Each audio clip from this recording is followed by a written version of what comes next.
greatest outpouring of Charles Finney's life came here to Rochester, New York in September of 1830. In just 6 short months, this city would be completely transformed. It was a revival so significant that even Finney's harshest critic would call it the greatest work of God and the greatest revival of religion that the world has ever seen in so short a time. 100,000 salvations were recorded during the revival. Imagine that, my friend, 100,000.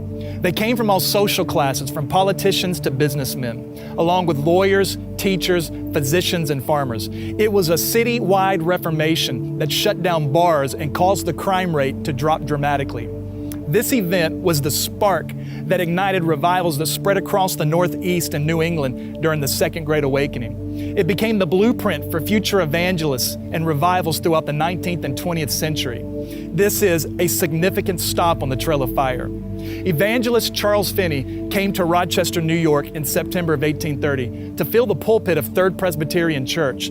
The congregation was without a pastor and in danger of disbanding. Originally, Finney and his team declined the invitation, believing that the infighting between 3 churches in town, the lack of a pastor, and the low moral condition of the city made it a very unpromising field of labor, especially considering the other invitations they had. However, the Holy Spirit challenged him in the night. While he wrestled in prayer, the Spirit said, "What are the reasons that deter you from going to Rochester?" Finney listed them quickly, but the Spirit of God responded, "Are these good reasons? Certainly, you are needed in Rochester more because of these." Finney surprised his team that following morning when he informed them that they would be taking the canal boat here to Rochester. This trip, he was joined with his family and his friends, Daniel Nash and Mr. Clary. Finney's strategy for winning a city was simple: prevailing prayer and powerful preaching.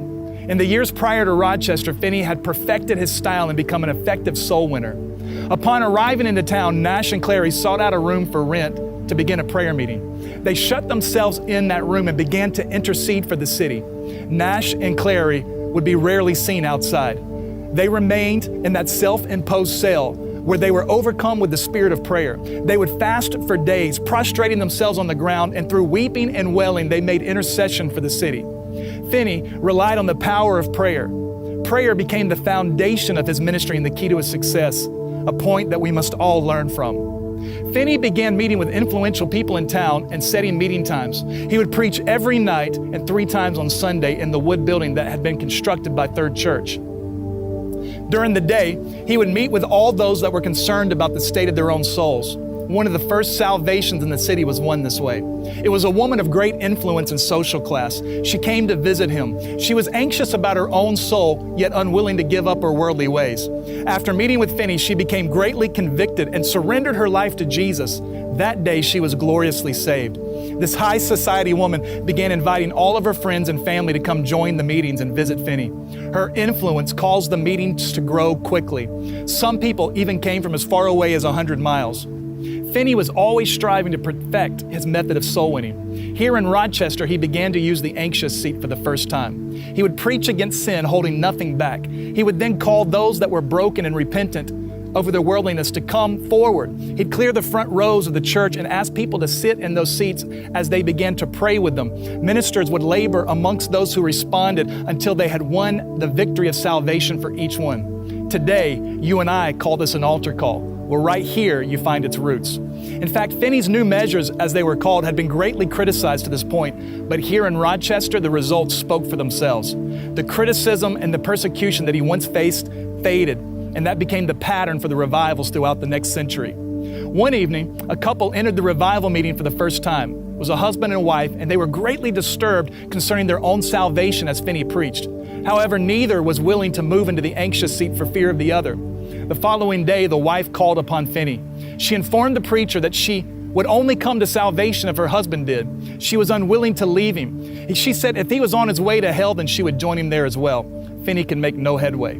That night, they planned to attend the meeting again. However, this time the husband said to the woman, "My dear, tonight I'm going forward." "What?" she said. "I told Mr. Finney today that I would not become a Christian or have anything to do with it, that if you did not become a Christian, I would not, and that if you went to hell, I would go with you." "Well," he said, "I don't mean to go to hell. I've made up my mind to go forward tonight and to give my heart to Christ." "Well," she said, "then I'm not going to go to that meeting. I don't want to see it. And if you have a mind after all to become a Christian, you may, but I won't." When the time came during the meeting for the altar call, the man went alone. He moved into the anxious seat. However, unknown to him, his wife had also slipped into the service. She came and took an opposite seat from her husband. Soon, both were kneeling together at the front of the church. However, that night, neither felt that they had received a breakthrough. The next morning, after a restless night, the husband came to see Finney. He and Finney met that morning, and then the wife also showed up at the home. They didn't know the other was there.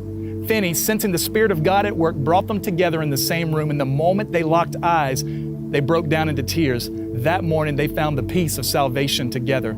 Oh, to see evangelists once again with such a heart for people, willing to labor long hours with souls wrestling for salvation. It can be said that no single individual had more influence in the United States becoming to be considered a Christian nation than Charles Finney.